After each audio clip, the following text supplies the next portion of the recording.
Howdy, howdy ho. I'm no MCU buff, nor do I know the comics extensively, so when Midnight Suns popped up, I was hesitant. What pushed me over the edge to try it? The fact that it's made by XCOM devs for ASUS, and namely that I come from XCOM 2 in that regard. But this is clearly not XCOM, and your question might be the same as mine. What the hell is this game? At its core, it's exactly what these devs are known best for, a turn-based strategy game. However, it tosses things up with a card system, but that doesn't change the surprisingly refined and methodical combat.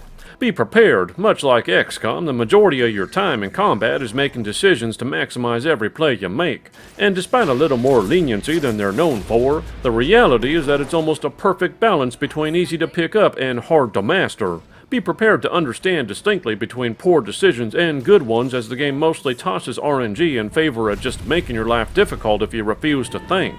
Strategize and be rewarded, blindly make moves and get punished. Simple, right? But what's not so simple, and a sizable chunk of your time, is actually building your heroes and their decks. I said mostly tosses RNG, and here's where you have to decide to the best of your ability what cards to place on your heroes.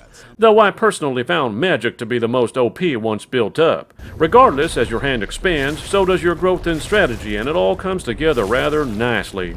Then, well, there's what I might call the rest of the game. The Abbey is mostly a place where you upgrade and build relationships with your heroes, and while I do recommend doing these things because they provide benefits, they also contain the biggest issue: no sense of urgency. Of course, this is where all the content is, so without further ado,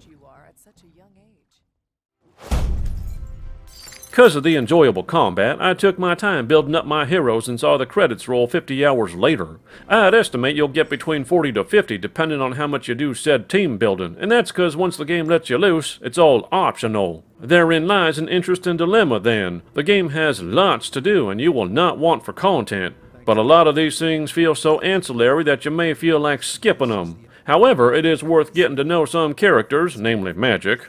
Maybe I'm starting to catch some feelings or something.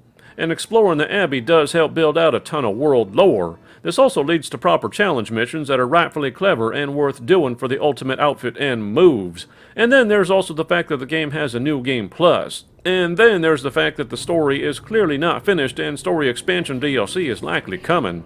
And be sure to pet Charlie. This one's an interesting one, but not because of the graphics. The graphics maxed out are clearly one of those last-gen dialed up to 11 type of deals, but with quite a few caveats. For one, the ray tracing is not so great and clearly implemented at a very low level, though it does help with the shiny bits on armor. Secondarily, the game clearly has last-gen underpinnings that are most noticeable in the Abbey, an area that seems clearly developed much earlier in the cycle. This pervades to other noticeable things too, like the running animation looking and feeling oddly janky right down to clearly very low-budget facial animation scripting. That doesn't mean the game looks bad, mind you. I still said it was turned up to 11, and you'll find cinematics and general combat to look perfectly good.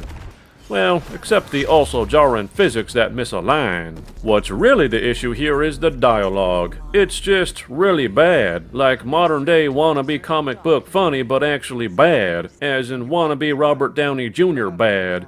The low-budget voice acting and poorly written dialogue can grate on anyone's nerves. Fortunately, that doesn't take away from the main story itself, which is simple to follow and also sticks to the comic book lore. I won't spoil it, but it definitely has its moments of Midnight Suns versus Avengers and young versus old. If they're in charge, we lose. My faith in Firaxis was rewarded. The combat system is excellently done, and building up heroes is still enjoyable despite the card system, even if they've let up on the punishment and removed any sense of overall urgency. Of course, it wouldn't be them if the game didn't last a while, and even if you purposely skip the side content if it isn't to your tastes, you'll only save 10 to 15 hours from my playtime. But from there you get some hefty bumps in the road, and not because it's mostly a last-gen built game, but that its dialogue writing and voice acting are so terrible. Fortunately, its story is overall not dependent on this, and I look forward to where it actually goes because there is a lot of lore potential here.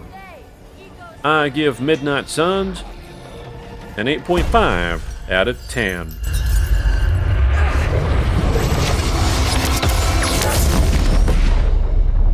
See you next time on the Gaming 5.